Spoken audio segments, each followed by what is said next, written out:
Welcome to the Sound of Movement podcast. Today we're talking about exercise and building a balanced exercise program to optimize your performance. We believe in balancing strength, flexibility, and fitness, and we're going to teach you why if you don't do that, you will not be performing optimally. What's up, everyone? Welcome to the show. In case we haven't met, my name's Rad Burmeister. I'm the co-founder of Unity Gym, along with Richard Lellis and Yanni Burmeister, my brother, who is not here with us today. Today I'm joined by Richard, Phil White, and Nilesh Murthy. Nilesh and Phil from ADPT Physio. How's everyone doing today? Very well. I'm in the front seat. Yeah, you're in the front seat. Yeah, you got Yanni's seat. For those of you listening, huge. Yep. Just because we have fisheye cameras, so if you're in the back seat, you look tiny, like Nilesh currently does. Yeah, that's right.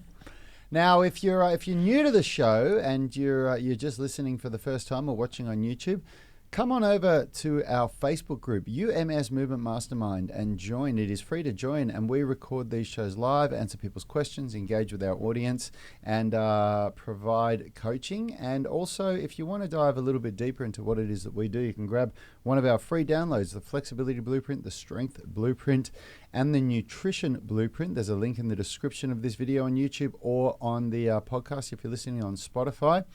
And as always, our show is brought to you by the UMS, the Unified Movement System, where we balance strength, flexibility, and fitness in every workout and turn driven people into athletes. If you want to get started with that, you can grab a 1-month free trial by clicking the link in the description again. Now, today we're talking about exercise. We're talking about exercise all week, but today's show is about optimizing your performance by balancing your training. And as I said before, in the UMS, we balance strength, flexibility, and fitness. And today we're going to be talking about how having a balance with your training is going to positively impact your performance. Yeah, I love it. I think we have some really good perspectives here between you, Rad, with what we do here in the gym, but also really excited for Nilesh to talk about how this all kind of comes together in the professional athlete space, because often we're sort of talking about quite a general approach to training where, maybe you have sort of like your main goal being longevity and that your pursuit is always about achieving that balance and that's the end result. Whereas I think, Nilesh has this great perspective from people who are trying to perform at their best and how you do juggle that, specializing into a specific sport while maintaining balance to keep yourself injury-free, perform at your best. So Yeah, for sure. What's your take on it, Nilesh? How do you view balanced training? I think the way I like to see it personally is you need to address a bit of everything in moderation, and if you're going to do more of one thing, something's got to not give but be reduced. So if you've got a big strength focus, a mobility little tap needs to be opened, so you're addressing some sort of recovery component there. That's obviously spread out through the week. There's mobility, strength, and so forth. Obviously, the giants, or in sport, it's a bit different. There's running, there's lifting, there's other facets they need to address. So, and then there's in-season, then there's pre-season, then there's off-season, then there's game day. So there's a lot of things to consider. But I think, as a general speak, I think if you're addressing in terms of programming a mobility segment, activation segment, and a strength segment, I think you're ticking some good boxes there. So, yeah, for sure. Yeah, we've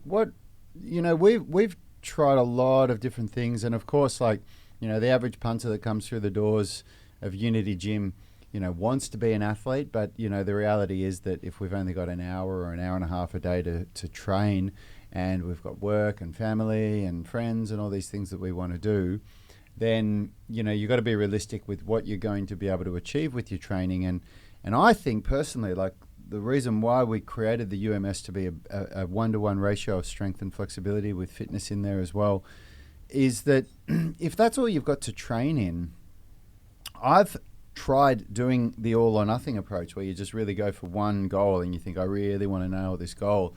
And you make massive leaps and bounds forward and you feel yourself getting closer.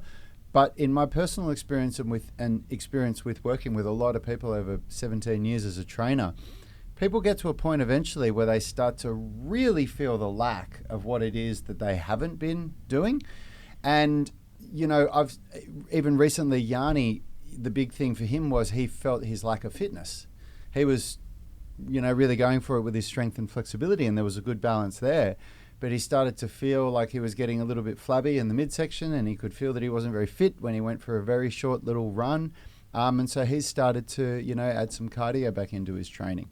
And so we've found that, it doesn't matter what, and we talk about strength, flexibility, and fitness because, I've heard people talk about all the different elements of health and fitness, and I remember in my PT course they were talking about 9 different elements to it. There's balance, there's speed, there's power, there's strength, there's flexibility. Like, there's all these different things, but I don't bloody remember them all, what they taught us. But we like to try and keep it simple and think if you remove skill, if you remove anything that's sport specific, in my opinion, the balance between strength, flexibility, and fitness is what people should be striving for, because that sets you up, to be able to go and deploy that in whatever you want. Yeah, well, again, when you go out to war, or you go out to play, or go out to run, you're able to turn your taps on in terms of fitness, mobility, or strength in terms of able to absorb load when you run. So you don't get your shin splints, or you don't get your patella tendon issues from our physio point of view. So I completely agree with you. You need to kind of address all those different facets collectively, and over the week or month and phase. We kind of go down certain rabbit holes where you get really motivated about one specific thing and then you throw out the rest. And I think that's just the most common reason why I see people coming in to see me as a physio is that they'll be like, oh, I've been really active. Like I've been running, this guy I've just been recently seeing, he's like, I've been cycling, I was cycling every single day.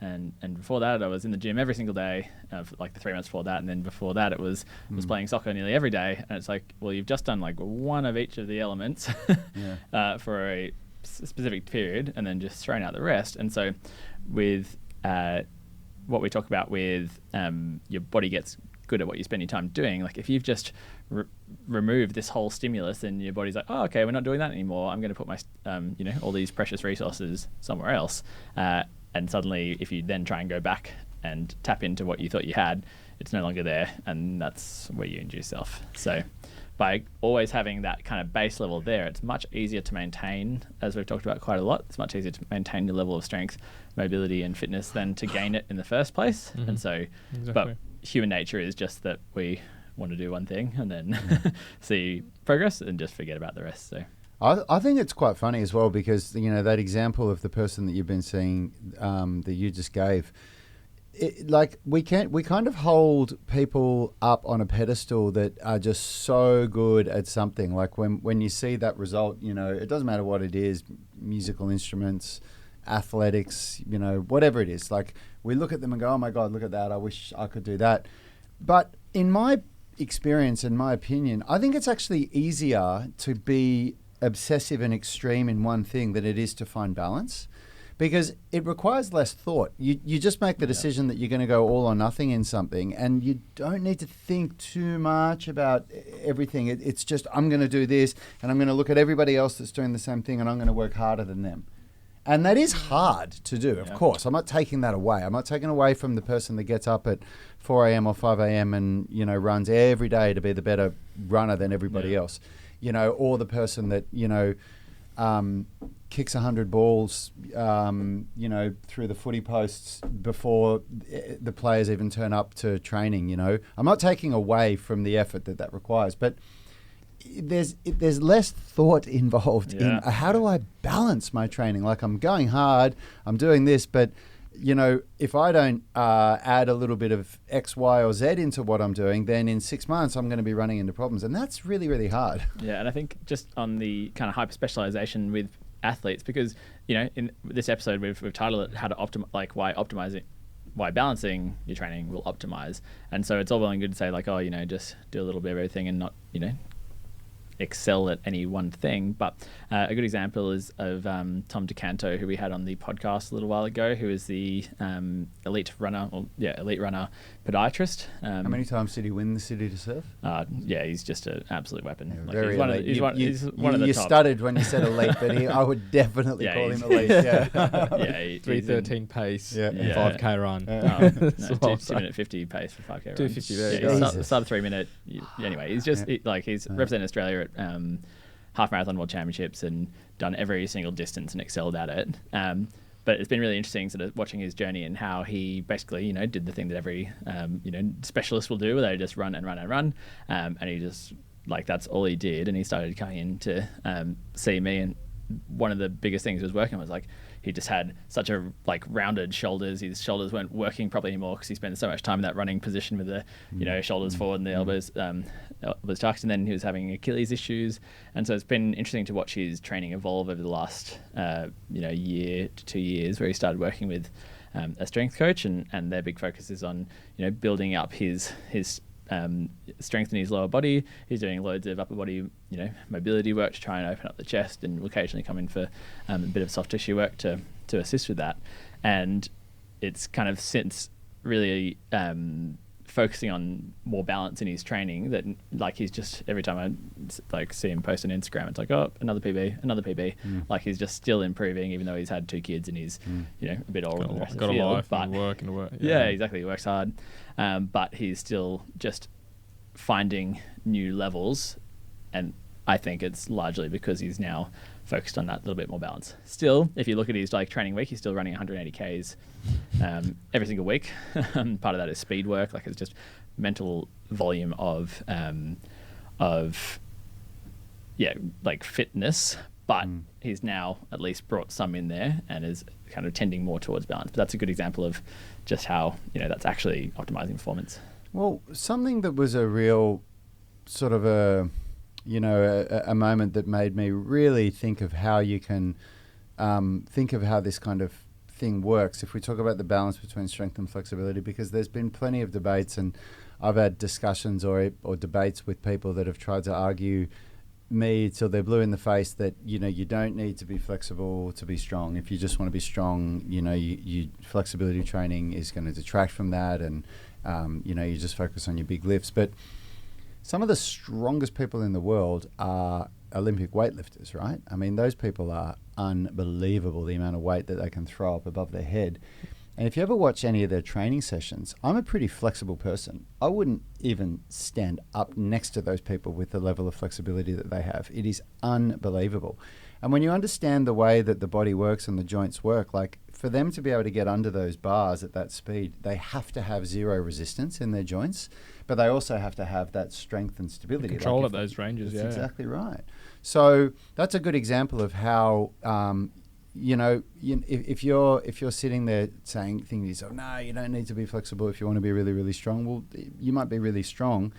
You might have a triple or quadruple bodyweight deadlift, but try doing some Olympic weightlifting, something like that, or try even going for some sprints against some people. Put yourself up against some people, and not just one. Try a couple, do a few at a time, and see how you go against it, or how you pull up against it. Yeah, and so it's a nice example of how some flexibility really assists in strength sports. But you can also go the other direction with, we've had plenty of yogis come through the gym who are so flexible, but they just have zero control of their range of motion and run into injuries because they just don't have that muscular capacity and control of range. So it's another example of how building up that strength can then really help your yoga practice by safeguarding you against from injury and we also know fitness professionals, people that have been in the industry for as long as Yanni and I have, who are some of the most successful coaches and also some of the strongest coaches who have had heart attacks or strokes in their 30s because they do zero, well, I shouldn't say because, but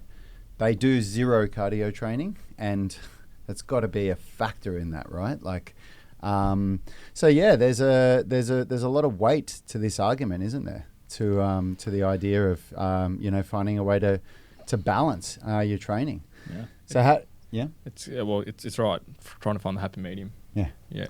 I try to do it. Try to run. Try to lift. Try to get my handstands right. Watch Rich run. And he's trying to squeeze it in. It is hard. A lot of planning comes into play, and it is. I do personally the way that I do it myself, and the way we do it in the UMS is I try to do it all in the same workout. I know Richie does it differently. Richie, he loves his strength training, and over the years he's really developed a strength and flexibility focus with his training. But to watch him train, I've seen him struggle to figure out a way to get his cardio in. But he does it. And currently what he's doing right now is he goes for a good run once a week. And you've done circuits in the past, haven't you, Richie, at the end of your workouts? Yeah, just I to... cycle the circuits on a program in mind, but not all the time, and now I'm running. Yeah. And, you know, I remember there was a time, I mean, I do it differently myself. So I definitely have a balance with strength and flexibility. And, you know, when it comes to flexibility training, a lot of people say, what's the best way to get flexible? And one of the best ways to get and maintain flexibility is to do full range of motion strength training. So you don't necessarily have to do the old, you know, grab your foot, pull it, hold it for 30 seconds. You can develop flexibility different ways. But I've always done like some movement style training where I'm doing like, you know, for lack of better way to describe it, cartwheels and backflips and crawling on the floor. But I do it in a way where it really elevates my heart rate, so I'm sweating. But at the same time, there was a period of time there where what I was doing was every session, I was doing sprinting in my warm up. I was doing shuttle runs, and I really went for it. So I did it for like 2 minutes, where I really elevated my heart rate, and then I'd do a circuit at the end where for 12 to 16 minutes, very short amount of time, but man, did I go for it. I was doing shuttle runs and just kettlebell swings because I'm training for like 2 hours, and I thought, look, I know the research says that high intensity interval training, and then you do a short amount to do cardio. And Phil made a comment one day, and he was going, oh man, I'd really wonder how you could go at a run, like if we went for a run, I wonder how you'd cope. And I said, yeah, I've thought that myself, like it'd have to be better than if I didn't do any running at all. And your response was, well, you'd be infinitely better, you know, even just that short amount of sprinting, you know, a couple of times a week is infinitely better than nothing. Like, it goes back to training that tap. You know, when you need to turn it on, you turn that tap on. Yeah. So having that balance program, you've got your strength going, you need to run, you turn the tap on for your running. Yep. And flexibility, turn the tap on. So I was even having the conversation with some of our members this morning. Mark, who's seen you, and I think he's seen you as well, Phil, and he's overcome some pretty severe imbalances as far as mobility goes in his shoulders and hips and lower back, and he's starting to move really well now. And he was making a joke about talking about how hard it is to fit in all the stuff, like when you look at the program that I'm telling him to do and then the exercises that guys like you are telling him to do. And I said, yeah, it gets that way, isn't it? But what I've found is you've just got to do a little bit each day here and there, because all those little bits, they really add up. And I think where people make the big mistake is, again, it's this all or nothing approach where they look at all of these things that they could do and they think, well, if I do all of that, it's going to make me more flexible. But then they think, oh my God, I'm not doing this. I've got to do all of that. And it's always this shuffling from one thing to the other rather than trying to find a little bit of a balance between them where you're at least hitting all the things, weekly, like if you're a runner and you love your running and you're doing 100 kilometers a week, one strength training session a week that does your whole body for 45 minutes is infinitely better than none, right? 100%. Like, yeah.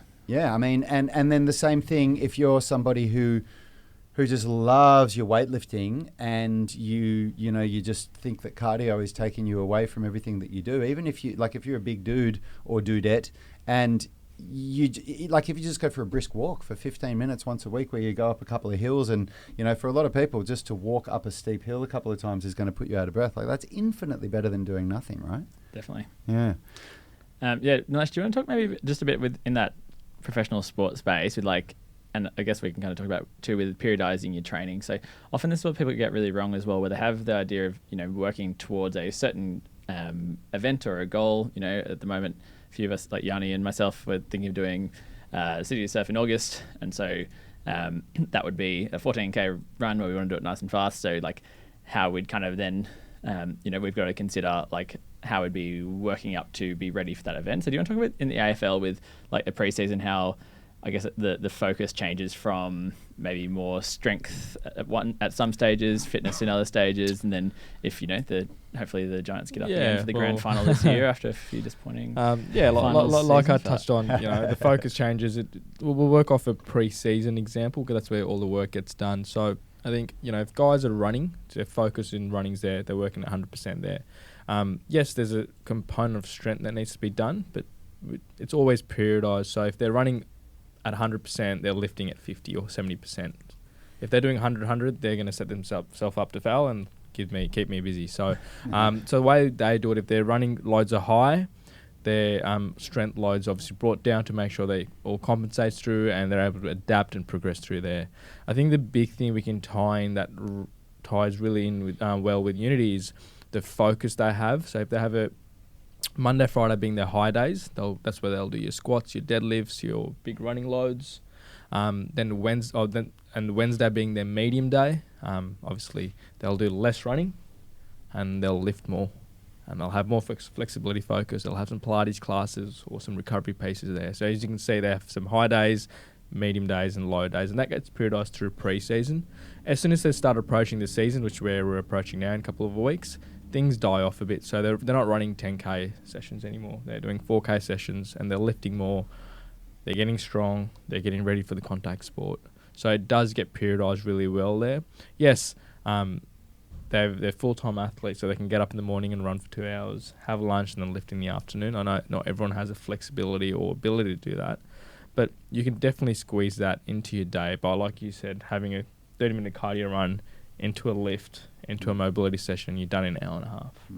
So something we tie in really well with the Giants that obviously works through here as well.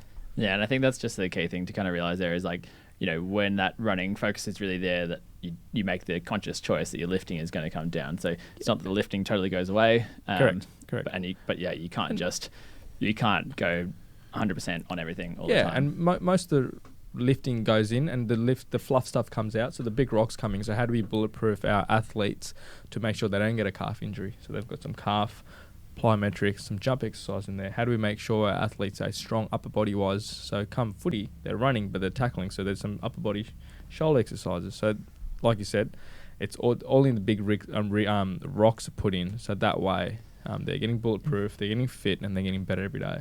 Yeah, and so I guess those big rocks are similar to the fundamental movements that we have in the gym program here. Like if you're, with the Monday being vertical push-pull, Tuesday being a squat pattern and with your calves, Wednesday being the optional straight arm strength or lower body sports prep sort of program, Thursday being horizontal push-pull and Friday being deadlift. Like ideally, if you're if you're kind of on strength focus, you do some back down sets as some accessory lifts that would sort of double down on that. Or if you're sort of more fitness focused, you do your cardio circuit and get your heart rate up. But if nothing else, you're sort of ticking off that strength and flexibility on each of those days, and that like minimal viable workout is something that will just keep you sort of moving in the right direction, but not totally. Yeah, absolutely. And I mean, the UMS, of course, we love it. That's why we created it, and it really does balance you in a really nice way. But I think what Nilesh just said there is it's something that I don't think people really get how important this is to try to understand and to try to really maybe plan a little bit about what you're doing. Like you cannot excel at everything. Like if you run towards something, you run away from something else. And so, you really want to choose the things that you want to excel at, or you want to decide that you want to be that jack of all trades and the master of none, which is a really viable thing. Like, that's what I do.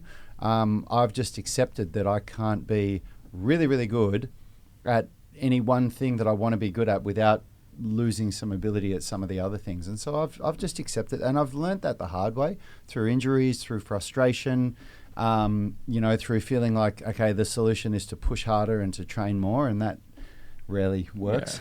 Yeah. not when you can't just sort of sleep for 2 hours in the middle of the day and then get up and finish your day off. And so if you're somebody that absolutely loves running and just runs every day or cycles every day, have a think about how much mobility am I doing? What am I doing? Like what Tom Decanter you were saying wasn't doing, where am I doing anything that's going to help to open me up a little bit, or if you're a yogi that's hitting that yoga mat every day for an hour and a half, what are you doing to create some raw strength in your body? Like what have you got that's going to allow you to, if you're carrying, you're shopping and you slip and your muscles have to contract and hold you up, like what's going to prevent that going into a spasm at that moment, These are all these little things that people don't realize before they come to see you. And when it's funny because I see your faces when people describe their mechanism of injury, And I see the way that you guys are just being polite about it, but like you're almost doing well, of course that happened, like it's just, it's funny, isn't it? When you understand this stuff, it makes a little bit more sense. And if you're hearing this for the first time, then maybe just challenge yourself. Say, what am I doing that would balance my training? Yeah. And just remember, like, just as you said earlier, like, if you're not doing any fitness because you are such a, you're so, I imagine this audience is mostly on the strength and flexibility sort of side of things. Like, just doing a little bit will get you so much benefit. So just add in a little bit and go from there. Two things I'd add, and I'd say this to my patients and my athletes: you want to plan ahead, and you want to have focus points, because you can't do everything at once. That's what we all try to do. Unfortunately, we fail at. So have your focus points. If I'm running today, you're running today. Next day, you're doing upper body. Week day after, you're doing legs. That way, you've given yourself recovery. You're ticking your boxes, and the fourth day could be mobility. And then come Sunday, you can go, hey, I've actually done a run, done some upper body, done some lower body, done some flexibility. And that way, you're one step ahead already. Yeah. Absolutely. All right, team. Well, thank you so much for listening. I hope you got something out of that. If you're listening to the podcast and you haven't already joined, jump on over to our Facebook group, UMS Movement Mastermind. Join the tribe, ask your questions, listen to these shows recorded live, and interact with us. And everybody that is in the UMS online coaching program, jump on over to that private Facebook group now, where we're going to do your daily coaching call. We will see you all tomorrow. Have a great day. Health is about performance, not just body image. You better be willing to accept what you're going to have to do to get there. We'll start focusing on movement goals, strength goals, flexibility goals. When you nail that skill, it's there forever. The body image goal doesn't get you that It's far. the consistency and frequency that's going to get you there. It's not the intensity. There's no shortcuts to mastery and movement. Destination doesn't change overnight, but your direction will. The gym is not the place to beat up the body that you hate. It's the place to build the body that you love. We are the gym that teaches people how to move instead of just exercise, because we believe that health is about performance, not just body image.